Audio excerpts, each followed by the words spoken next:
This week in Pure Reinvention. You go where you look.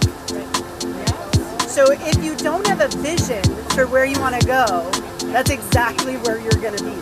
Episode 49. We invent!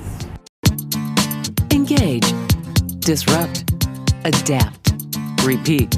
You're listening to Pure Reinvention, the podcast for curious people. Hi, everybody. This is the Pure Reinvention podcast. This is Misty Miller and Jody Schaefer. Hi, Jody. Thanks for being here with us. Yeah, we just came off a really exciting day. This is kind of a podcast takeover because you're not going to hear the warm and friendly voice of Mike Bills. That's right. This is all about our event today, WE.INVENT. Jody, you want to tell us about that? Yeah, we had a really amazing time today. We had a bus full of 20 phenomenal women who took a leap of faith on very little information about this event that we put out.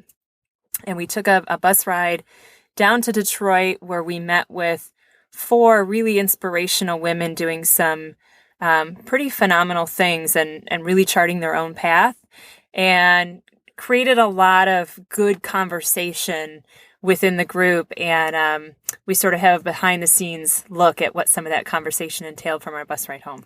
So you're going to hear kind of an unconventional podcast because it picks up a conversation that was going on the bus ride home after everybody was very moved from their day.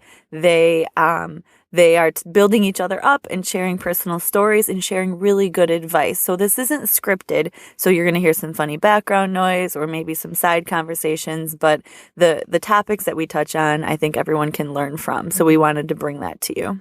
Yeah, so we hope that this sparks a little bit of excitement and maybe some inspiration in all of our listeners, and maybe piques their interest for more events like this to come in the future.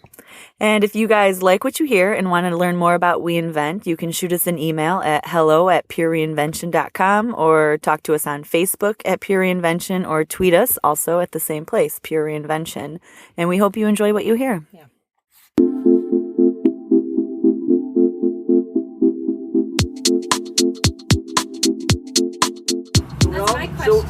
So we all need that really strong network, right? That really strong network that changes by need is a really important thing for all of us to have.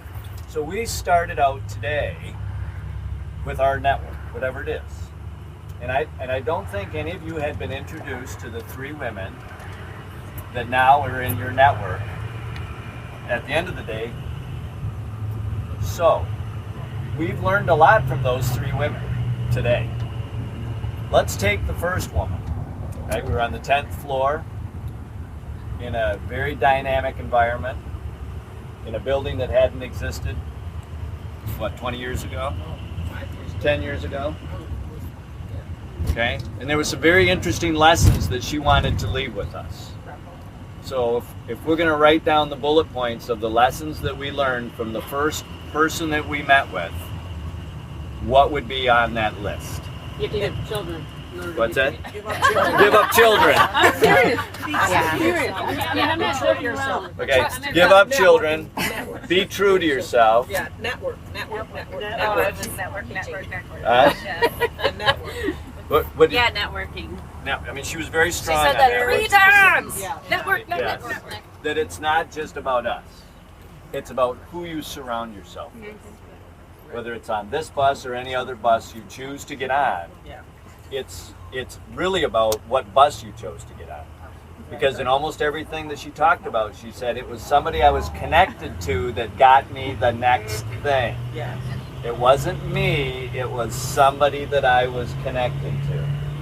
And that's huge because we put all this pressure on ourselves that we have to do it. Because we're all a bunch of overachievers. When the reality is, it's probably somebody that we're connected to that has our next opportunity, not us. But then I question if I'm standing on my own merits. Is that true? Absolutely you are. You still Because have to perform, quite honestly, no matter what. I would add you to my network, but if I don't think you're going to be good at a job, I wouldn't connect you with some people. And I doubt most of the white, successful 55-year-old men got there all by themselves Yeah. either. But we project that. Don't quote that. Sorry. No, I'll quote that. That's a good one. But isn't that, now think about that for a minute. So somebody connects you, hooks you up to something.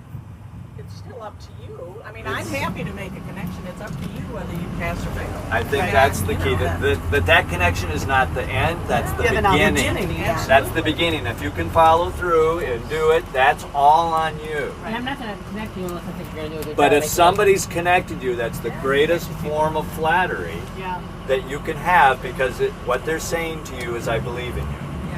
I can't do it for you, but I believe in you. And I think that's one of the things that was very strong this morning was, think about the people in your life that you're connected to and who believes in you. And do you have enough people in your network that truly believe in you? I mean, truly believe in you, to introduce you to whatever's your next opportunity. What else did we learn from her? She made it very clear to stay informed, reading the Wall Street Journal every day, and be a lifelong learner. Continuous education, professional development was very important to her, or is still very important to her. Feed your mind with the kinds of things that will inspire you to your next opportunity, whatever that is. Now, I happen to like the Wall Street Journal, but it took me a long time to learn how to read it. It could be NPR. Is there any shortage of good stuff to put into your mind? No. Yeah, I would recommend Harvard Business Review. Harvard Business Review, right? There's no shortage. Make sure with all the stuff that's out there, you're saving some bandwidth for the right kinds of stuff that's actually helping to inspire you and grow you and give you that sense of confidence, give you those updated information that you need to be able to talk to people on a real-time basis going forward. But if you deal in a predominantly male industry, just read the sports section. Did everybody hear that? I did, yeah. I can't agree with you more. Yes. And the second thing is learn how to golf. Okay, now let's take those one at a time. Why is it important to read something that the people you're going to interact with also read? Because they get shot conversation. Have those conversations. Give you To build rapport, right? Yeah, and give you credibility. Right. Is there anything else with the first speaker that was really powerful that we need to share? For myself, it was sort of her message of trust your gut. That if a place is making you unhappy, in my case, for years I've been afraid that, well, what if the next place is worse? And I'm realizing now I've got to look at that differently. Right. Like, what if it's so much better? And that was, when she just up and quit Blue Cross, I'm going, oh my gosh, that is incredible. Not many people leave there, trust me. Oh, right. A little bit because it's kind of been a Bring tenor. it up. Stand up and talk Okay, to them so because they can hear you. yeah, so when you're concerned about, like with Rosalie, and it's like, I always think about, okay, if I don't get that job, what's the worst thing that's going to happen? Maybe I need to go look for another one. I mean, really look at the, not down the road if I am successful. What happens if I fail at whatever it is? What is the worst thing that can happen? Probably most of you aren't old enough to remember Ann Landers, but she always suggested doing a pro and con list. And I'm a firm believer in that. If you're trying to make a difficult decision, list all the pros, list all the cons, and figure out what it is for you would be the worst possible thing. Now, for me, her decision to leave Blue Cross, understand it completely. Her decision not to have children, understand it completely. But it was a difficult decision for me within my family unit. Certainly when I got divorced, was a terrible decision within my family unit. And then when it happened the second time, it got even worse. So, but it's like, for me, it's like, and we were talking about it at lunch, my mental health on both of those things, the best thing that was the only decision for me. You can't let fear rule your life. You got to figure out what's good, what's bad. Well, I think the thing that the podcast that I listened to this morning at breakfast was that your gratitude has to outweigh your fear. That was the most meaningful thing that I took away from that podcast. And so we are all fearful. Sometimes every morning we get up, we're a little fearful for what the day is going to bring. And it's that gratitude that gets us through that day. And I think, for all of us to recognize that a fear is a normal part of our motivation to get up and survive, but we get over it by really being grateful for what we have, grateful for where we're going, grateful for what we have done, and grateful for what we are going to do. And I think we don't give ourselves enough credit for what we are going to do, because for some reason we think about just surviving and getting through the day. But in reality, for the stories I've heard from all of you as I've known you, is you're all not just surviving, you're thriving. And for thriving, you know, when we use the word thriving, we should be very grateful that we're thriving. Because we have met some people today who have come out of barely surviving. Well, I want to tell something else first, and then the quote. But and I'm not cool enough for Facebook, but I can Instagram and I can Twitter a little. So I found this on Instagram. Mostly, I follow dogs on Twitter or on Instagram. But I had somebody come in after my predecessor passed away and said, you know, I'm going to quit worrying because I worry about the wrong stuff. Like, I never worried about Kevin dying. Like, I worried about something else. And he said, I don't know why I'm worrying, because I'm always, and I tried, that was 6-7 years ago, and I try to remember that, and I forget it all the time, because I worry about so much stuff. I'm breadwinner for my family, I've got kids that are going out in the world, I'm running an organization that's going through big change. Everything in our industry is challenging right now. My membership is stressed out. Like, you know, the economy went to hell. What is there not to worry about? But the things I worry about aren't the things that happen. And when he said that to me, I thought that was so powerful. I'm glad you reminded me of it today, because I think fear and worry are best friends. And especially as women, we probably worry about more things than anybody else because we're kind of in charge of more things no matter what. Sorry. But the quote I found just not that long ago that just like kind of freaked me out but really spoke to me is, you're a ghost driving a meat-coated skeleton made from stardust. What do you have to be scared of? I went, holy, pardon me. It was like, you're a ghost driving a meat-coated skeleton made from stardust. What do you have to be scared of? I mean, I know. I'm looking at Amy's face. At first I was like, that is so weird. I'm like, that is so cool. That's so weird. That's so cool. I don't get it though. Can you explain it? It's like being human is magical, and at the end of the day, we're all gonna, die and turn into dust. But there's magic to us, and so what are we so afraid of? Because at the end of it, we all die. There's just something eternal and something temporal about our lives and our spirits all at the same time. In a horrible joke, my coworker has a sign on her cubicle wall that says, "When you're stressing too much about work, remember, you're gonna die." And then it kind of puts everything in perspective. Anything else from our first stop this morning? How many of you are going to reach out and connect with her in some fashion? That's why you got the card, by the way. I guess the last thing I would say she was very deliberate in everything that she did. All the stuff you all just said you picked up from her, but those were very deliberate. They just didn't happen. She was very intentional, very deliberate, whether it was the discussion with the husband not to have children, everything was very deliberate. It wasn't just, all of a sudden I'm on this track in life, and how did I get here and where am I going? It was very deliberate. So talk about the role of being deliberate in a group of women and their success journey. Well, I don't know if that's what you're asking, but what I'm hearing, it goes back to me. I mean, I started as the sales secretary at the hotel 5 weeks after the hotel opened. And I never even planned on being in the hospitality business. I said it found me because it is absolutely a match made in heaven for my career.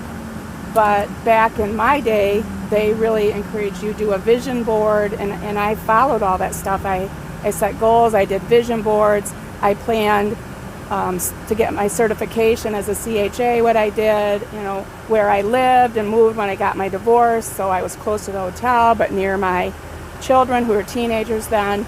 I became very deliberate. I had a plan, I had a vision. Now, does it always go, without a few little, but when you have it planned and you're deliberate about what you do, making the right connections, getting in the certain circles that you're scared to death to go to that first meeting because, as somebody said, there's all these important people there, but you're deliberate about doing that because you need to connect the dots. How many of us think we do everything that we are doing as deliberately as we should?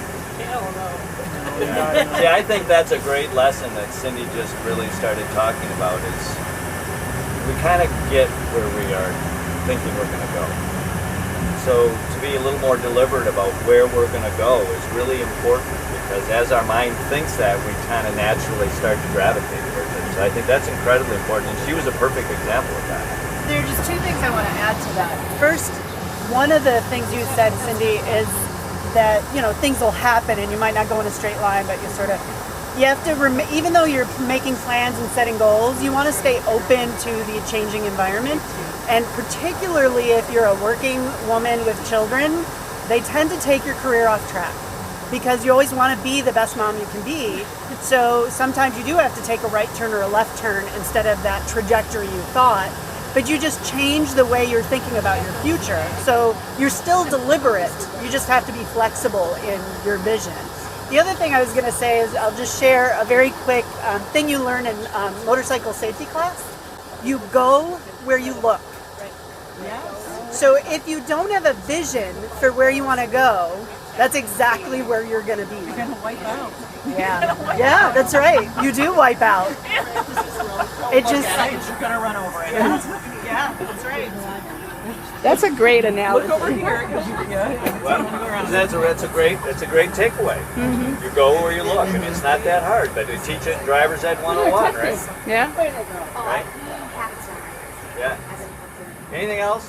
One of the things that I try and do when I'm meeting with my staff, and I only have 2 part-time people, and we all work from home.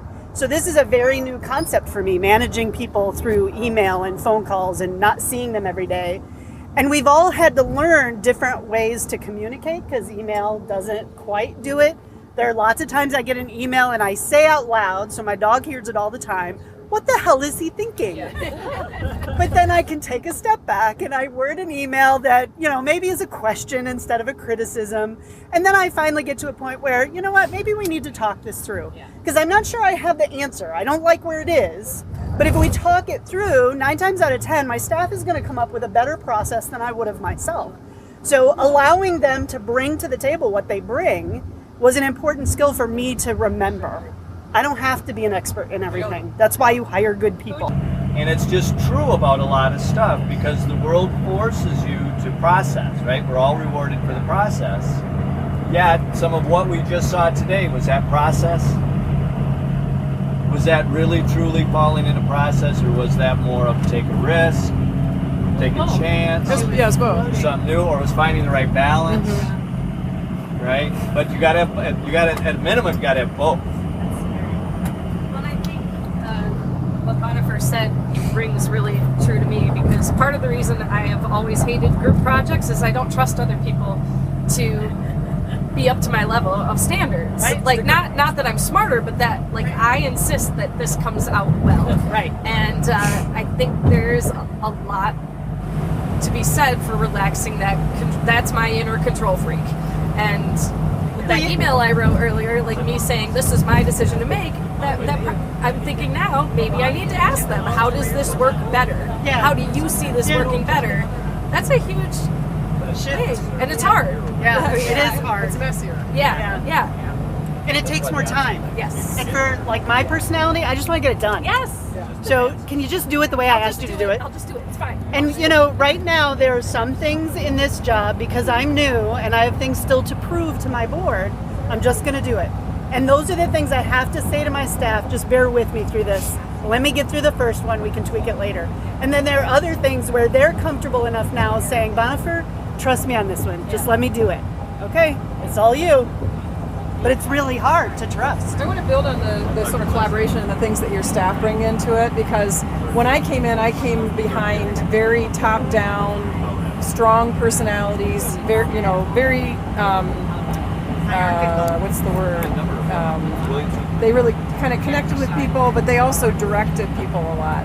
And I worried that I was kind of like, I like the team to work together. I will make the hard decision when it needs to be made. I usually want to collect information and perspectives from other people, because they're experts in things that I'm either not or can't be an expert in anymore. So I want all that to compile up to get a sense of things. But I thought maybe that I was the wrong person to be in a leadership position until I read an article. It was ASAE has a 6-week CEO virtual class that I did. And one of the articles was, the days of the Lee Iacocca and the big personality and the charismatic, that's the word I was looking for, sorry. The big charismatic, strong personality are over. Organizations don't need that anymore. It needs more of a collaboration. It needs everybody to be able to contribute. Millennials certainly want to be part of it. They don't want to be told what to do. They want to be interactive and, kind of build it with you. And that made me feel a lot more relaxed about my style, because I thought, okay, maybe I'm a better fit for this time, even if I wouldn't have been a good fit for the 1950s for all kinds of reasons, because I would have been in the steno pool probably. And we did have a steno room when our building was built. Seriously. It's not anymore. We put a wall in there. But that reassurance that organizations are changing, the world is changing, the pace of things is changing, and so this idea that there's one person that has the right idea and they give directives and everybody runs and does it, that's not really how most things function anymore, was very comforting to me and kind of freed me up a little bit.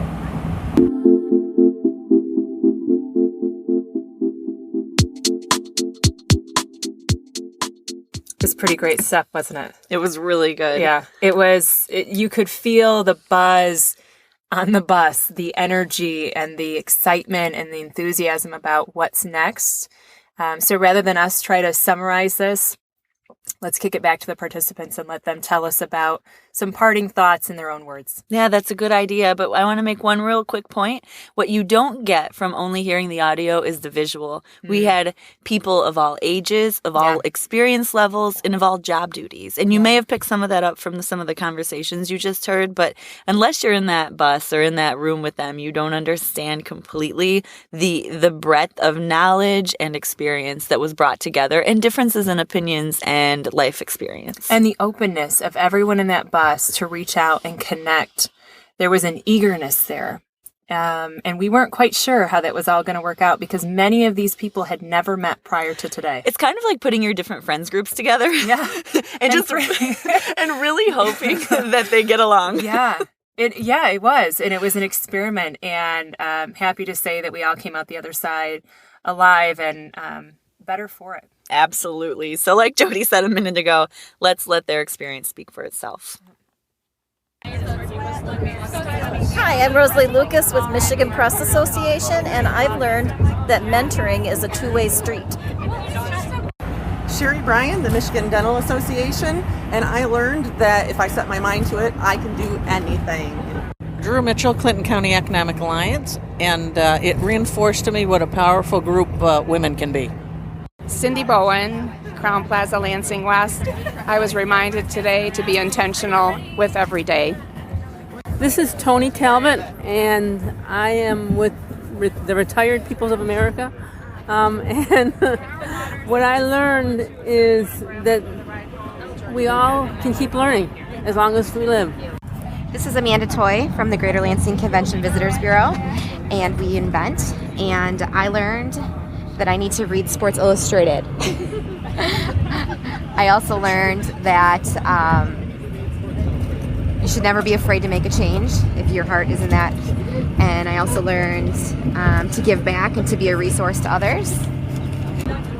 And I learned that it's important to surround yourself around people who are more successful than you so you can learn from them. My name's Julie Novak. I'm the Chief Executive Officer for the Michigan State Medical Society, and I learned today that I can take energy and inspiration from other people's stories and use that in my own life. My name is Jody Parker. I am with Martin Waymeyer. One thing I took away from today was that there is a huge support system for professional women just right next door. All you have to do is look for it. This is Amy Sorensen with Michigan Lodging and Tourism Association, and I just really appreciated the opportunity today to spend with other women and get to hear their perspective on their industries and just women in the working environment, and not to fear where we're heading, that everyone's kind of in the same boat and everyone's going through the same thing at some point in their life. Just really inspirational to hear. Hi, this is Roseanne Bills. I'm from Michigan State University, and I appreciated having the day to be inspired by women, young and old. Hello, Amy Frankman, Michigan Nursery and Landscape Association. I had the privilege today of seeing some leaders, women, female leaders in our industry, and I just I also was able to expand my network, and I'm so appreciative for the day. It was a huge return on my investment of time. Thank you. Hello, Wendy Bradley from Zoe Life Spa Salon. Thoroughly enjoyed the day. It's just great to get away and reinvent myself to move forward. Hello, my name is Whitney Spots. I am the author tours coordinator for Schuler Books and Music. There is so much I'm taking away from today. I think a really big piece of it is that you don't have to do it yourself. And in fact, the people who are really succeeding and pushing ahead are not doing it themselves. They are relying on the expertise and knowledge of people around them, relying on other people's points of view to keep them open to possibilities. So much. But that's a good summary for now. Thanks for listening to this episode of Pure Reinvention. Keep the conversation going and get alerts when new podcasts are up by following us on Twitter at Pure Reinvention or sign up for our mailing list at PureReinvention.com.